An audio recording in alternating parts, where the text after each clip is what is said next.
जय श्री कृष्ण। ओम नमो भगवते वासुदेवाय। ओम नमो भगवते वासुदेवाय।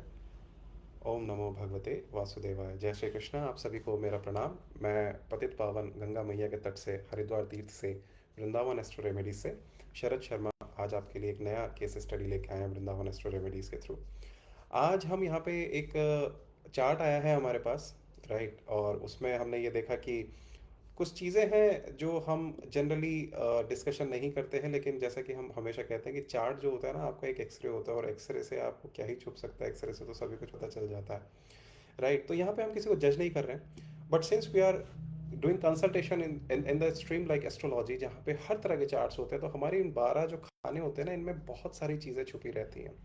सो सिमिलरली ये भी एक चीज़ है कि, और ये बहुत कॉमन है आजकल, अगर देखा जाए तो एक काफ़ी बड़ी समस्या है, और आजकल क्या ये हर युग में रहा है। हाउ आजकल एक इन्फॉर्मेशन का एक्सप्लोजन है, सोशल मीडिया है, मोबाइल्स हैं, तो ये चीज़ ज़्यादा प्रोमिनेंट हो गई है, राइट। और आप देखेंगे हर दूसरा तीसरा व्यक्ति, या यहाँ पे हम किसी लिंग को नहीं कह रहे हैं, पुल्लिंग या स्त्रीलिंग को, हम किसी जात धर्म को, राष्ट्र को, किसी भी चीज़ के ऊपर जज नहीं कर रहे हैं। हम बस आपको ये बता रहे हैं कुंडली में एक्स्ट्रा मैरिटल अफेयर क्यों बनता है। आजकल ये एक बहुत बड़ी समस्या बन के आ गई, जिस वजह से बहुत सारे परिवार टूट रहे हैं, और अगर नहीं भी टूट रहे हैं तो बस वो घिस रहे हैं, जी रहे हैं, बट उनके अंदर कोई दम नहीं है। और उनकी एक ही बंदा बहुत अच्छा है, एजुकेशन वाइज बड़ा एक्सट्रीमली हाईली इंटेलेक्चुअल है, विजडमफुल है, विटी है, ह्यूमरस है, हैंडसम है, similarly with a woman, right. लेकिन ऐसा क्या बनता है कि वो इन चीज़ों में पड़ जाती है या पड़ जाता है। ठीक है जी। तो आज हम उसका एक केस स्टडी यहाँ पे लेके आए, जिसमें हम आरसी देखेंगे कि क्या एक्स्ट्रा मैरिटल अफेयर केवल व्यक्ति के चरित्र की वजह से होता है, या इसके पीछे ग्रहों और नक्षत्र के लेवल की कोई गहरी इंटेंसिटी या प्रभाव उनके ऊपर इन्फ्लुएंस होता है। वृंदावन एस्ट्रो रेमेडीज हमेशा आपको ये रिमाइंड कराना चाहेंगे कि आप जब भी अपने चार्ट के एनालिसिस कराएं, जैसा हम खुद भी स्वयं भी करते हैं, राइट, हमेशा नक्षत्र बेसिस पे जाएं। सिर्फ आप ग्रह के या घर के बेसिस पे या किसी एस्पेक्ट के बेसिस पे नहीं। वैदिक साइंस कॉल्ड एस्ट्रोलॉजी, जो हमारे सनातन धर्म की देन है, बहुत ही सुंदर है, बहुत ही पूर्ण है। और जो सच्चे ज्ञानी होंगे, जो महर्षि हैं, जो देवता लोग हैं, जिन्होंने इसको बनाया होगा, इसके डिफरेंट जिन लोगों ने, बड़े बड़े विज्ञानियों ने, सॉरी विद्वानों ने इनके जो ग्रंथ निकाले हैं वो सब, तो वो बहुत ही सुंदर है। It's a beautiful knowledge.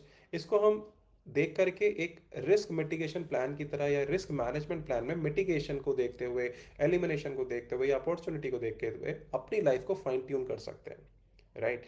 तो आइए आज आपको एक रियल केस स्टडी दिखाते हैं, अगेन फिर से आरसी बेस्ड रहेगा इसका, कि इसमें ग्रह नक्षत्र और उनके स्वामी की वजह से इस व्यक्ति के चार्ट से जो हमें पता चला, या हमने देखा, या हमारी कॉन्वर्सेशन हुई, कि इसका एक्स्ट्रा मैरिटल टेंडेंसी बना कैसे या क्यों बन जाता है, और उस वजह से इस व्यक्ति के जीवन में क्या क्या इश्यूज आए हैं, या आ सकते हैं, या आ रहे हैं। सबसे पहले हम यहाँ पे कुंडली का आधार जो होता है, हमारा मेन चार्ट जो लग्न चार्ट होता है, लेट्स विजिट दैट चार्ट। तो यहाँ पे जो लग्न है वो पाइसिस का है। पाइसिस बोले तो दो मछलियां, मीन राशि। ठीक है। तो पाइसिस लग्न वाले जो लोग होते हैं, पाइसिस राशि के जो अधिपति हुए, जो लॉर्ड हुए, बुध, सॉरी बृहस्पति गुरु हुए हमारे। तो पाइसिस लग्न वाले लोग क्या होते हैं कि बड़े इमोशनल होते हैं, रोमांटिक होते हैं, उनकी इमेजिनेशन बड़ी स्ट्रांग रहती है, रिलेशनशिप ओरिएंटेड होते हैं, बहुत सभ्य और भले आदमी माने जाते हैं पाइसेस वाले, मीन वाले जनरली, राइट। हम सिर्फ यहाँ राशि के हिसाब से बता रहे हैं आपको, बाकी बहुत सारी चीज़ें अगेन आ जाती हैं, ग्रह, उनके घर, उनके नक्षत्र, और क्या एस्पेक्ट है उनका, दृष्टि ग्रहों की कौन सी महादशा, अंतरदशा, ट्रांजिट क्या चल रहा है। There are several factors in this, so this is just an kind of a overview कि क्या क्या उनका चार्ट है, कैसा है, और कहाँ, फिर हम धीरे धीरे उस तरफ बढ़ेंगे। तो लेकिन असली कहानी यहां से शुरू होती है, क्योंकि इनकी कुंडली में सन, मरकरी और वीनस तीनों 8th हाउस में बैठे हैं। अब जो लोग थोड़ा बहुत या अच्छा ज्ञान रखते हैं ज्योतिष का, they must be knowing around 6th 8th and 12th houses की क्या कहानी हमारी रहती है।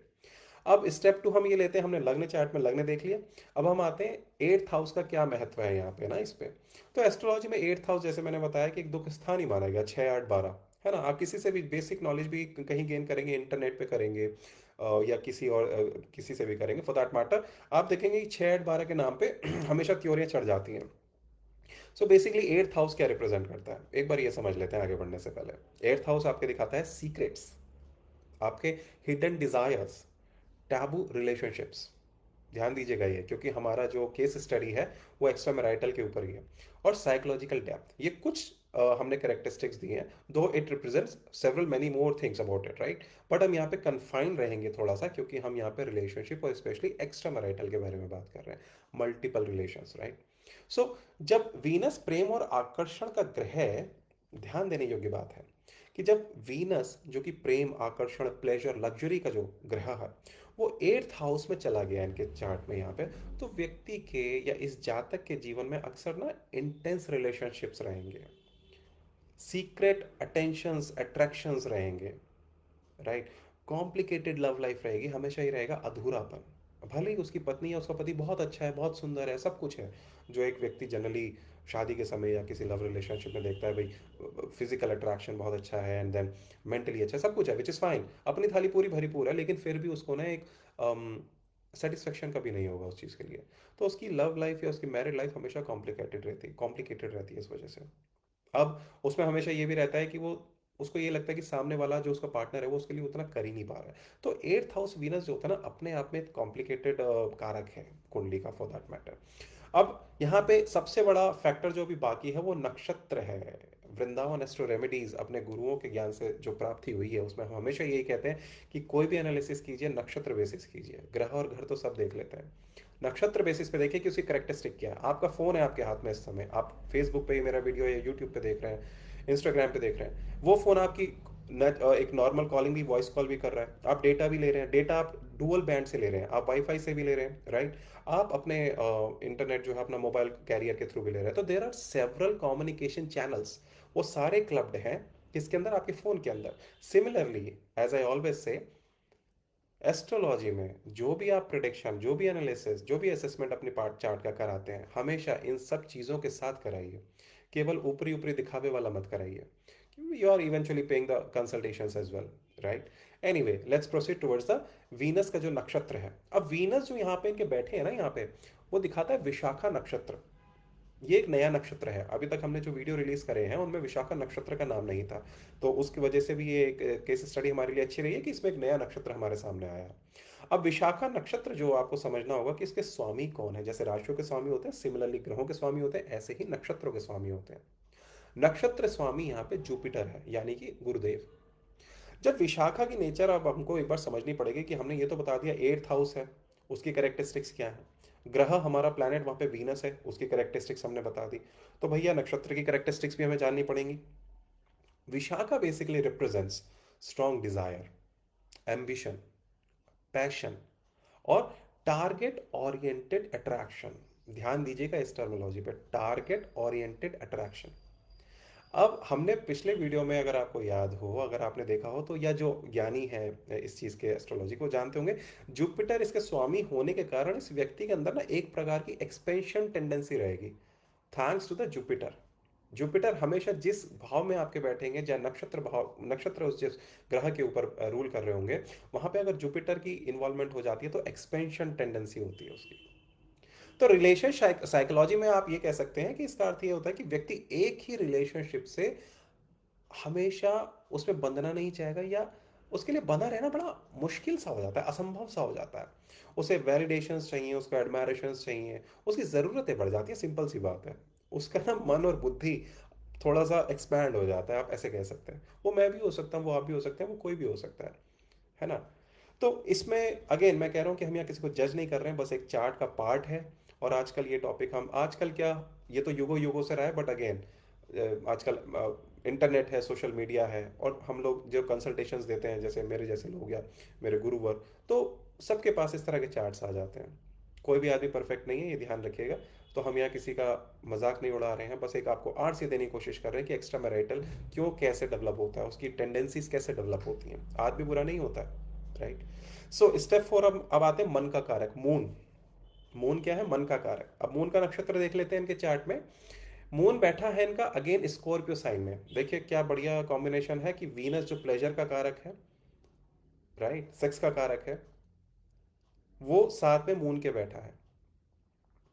तो स्कॉर्पियो साइन में है, विशाखा नक्षत्र है। फिर से वही नक्षत्र, विशाखा जो स्वामी हुए, अगेन हम बता रहे हैं आपको, जुपिटर। इसका मतलब यह है कि व्यक्ति के जो इमोशनल वर्ल्ड में वही एनर्जीज काम कर रही हैं, यानी कि expansion, intensity, higher magnitude of intensities. Emotional है, डीप अटैचमेंट है, ऑब्सेशन टेंडेंसी है, मैं भूल ही नहीं पाता।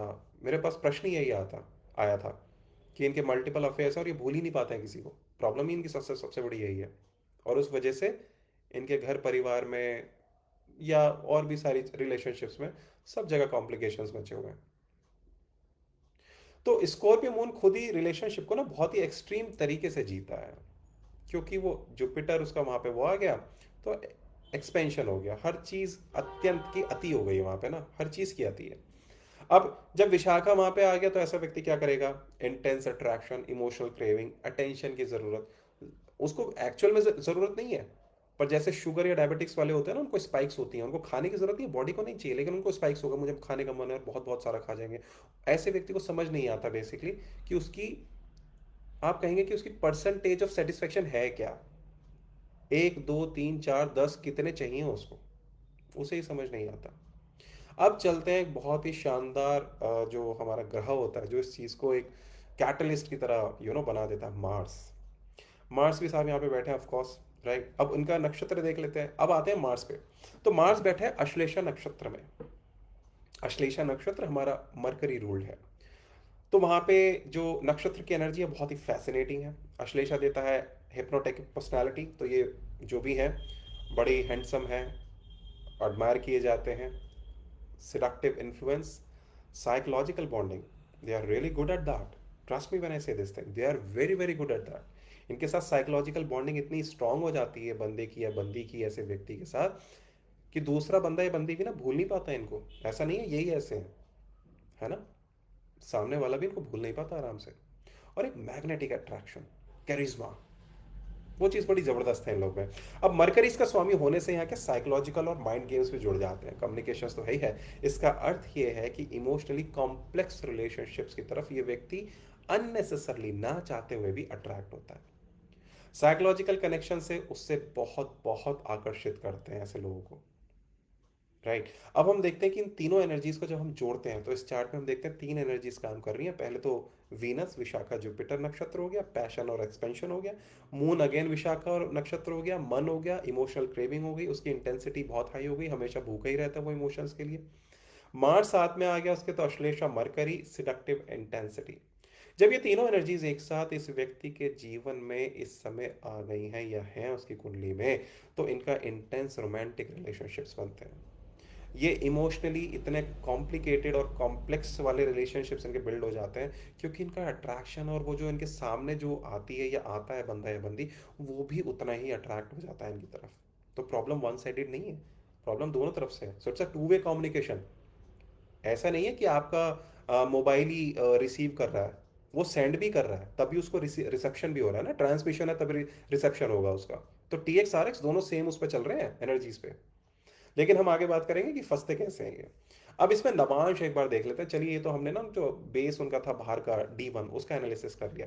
एक बार D9 नवांश में भी एक बार थोड़ा सा देख लेते हैं कि नवांश में इनका क्या है। अब कमाल की बात यह है कि देखिए प्रकृति का बड़ा ही सुंदर यहाँ पे इनका एक चीज हुई है इनके चार्ट में कि इनका वीनस नवांश में भी 8th हाउस में चला गया है।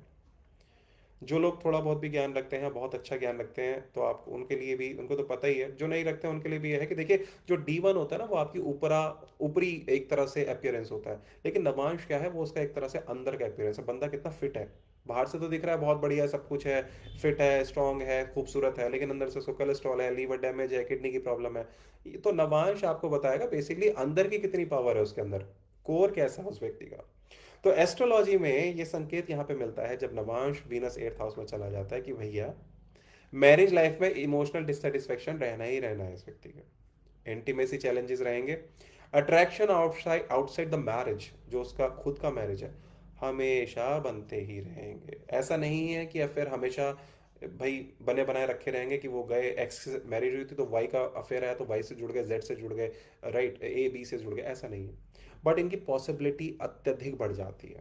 अब वो अत्यधिक कब बढ़ती है, ये भी इस चीज़ का ध्यान रखिए। ऐसा नहीं है कि पैदा होते ही वो ये सब कर्म करने लग जाता है, लेकिन व्यक्ति की जब उन ग्रहों की महादशा, ये चीज़ ध्यान रखिए, किसी भी ग्रह का इम्पैक्ट क्या होता है उसकी महादशा में बहुत बढ़ जाता है, इसलिए वो महादशा होती है। उसके अंडर कभी कभी उस ग्रह की अंतरदशा। अब मान लीजिए एक महादशा चल रही है वीनस की, और उसमें अंतरदशा आ गई मार्स की, तो बस आप ये मान लीजिए कि एक अग्नि है, दूसरा शहद है, जितना डालेंगे खत्म होता जाएगा, लेकिन वो कभी उसका एंड नहीं है। एक अग्नि है और एक शहद है, बस आप ये मान लीजिए।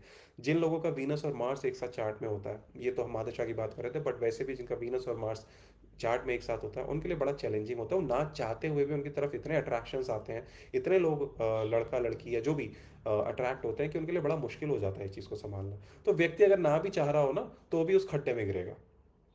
तो हमने इसका फाइनल आरसीए बेसिकली आज हमने देखा कि इनका वीनस इन जो भी हमारे जातक थे या जातिका थी ये, इनका जो वीनस था वो 8th हाउस में है, बेस D1 में और D9 में।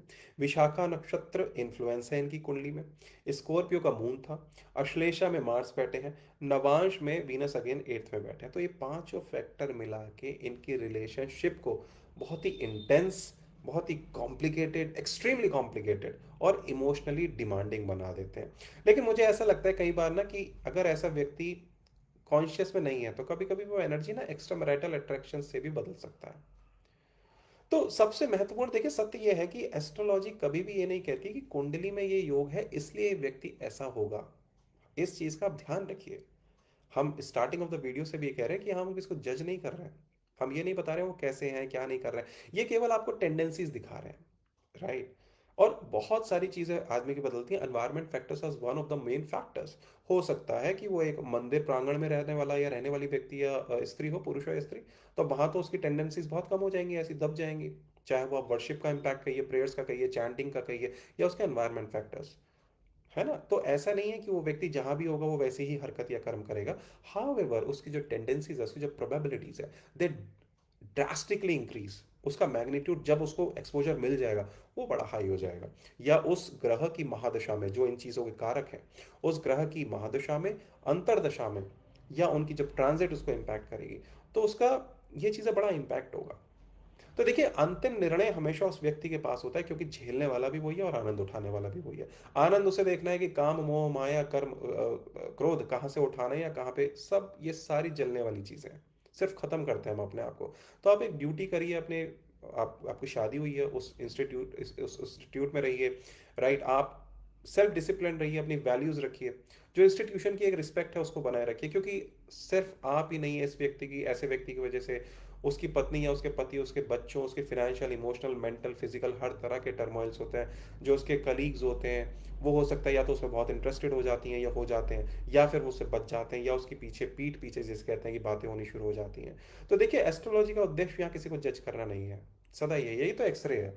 अब मुझे अगर एस्थमा है और अगर मैं सिगरेट पीता हूँ और मेरा अगर लीवर डैमेज है, मैं शराब पीता हूँ, तो डॉक्टर तो वही बताएगा ना जो उसको दिख रहा है, उसमें वो कुछ ऊपर से अपना नहीं जोड़ेगा। तो एस्ट्रोलॉजी के जो चार्ट्स हमारे वैदिक चार्ट्स होते हैं, या आपके जो एस्ट्रोलॉजी का हम बात करते हैं, ये एक साइंस है, ये एक चार्ट है। चार्ट से आपकी बहुत सारी चीज़ें, आपकी टेंडेंसीज, आपकी हाई प्रोबेबिलिटीज विजिबल हो जाती हैं। हम इसके साथ ही एक आपको याद दिलाना चाहेंगे कि ये चीज़ कहीं ना कहीं देखिए मन से बहुत ज़्यादा केंद्रित हो जाती है। मनी को तो अच्छी लगती है ना, मुझे एक स्त्री बहुत अच्छी लग रही है, उस स्त्री को कोई और पुरुष अच्छा लग रहा है, तो ये कैसे है। अब यहाँ पे मैं थोड़ा सा गीता के एक श्लोक बताना चाहूंगा यहाँ पे आपको। बड़ा ही सुंदर श्लोक है। महात्मा अर्जुन जब युद्ध क्षेत्र में खड़े थे तो भगवान श्री कृष्ण से चैप्टर 6 में उन्होंने ये कहा, कहते हैं कि हे प्रभु, चंचलम ही मनः कृष्ण प्रमाथि बलभद्रम तस्याहम निग्रहम मन्ये वायुरिव सुदुष्करम।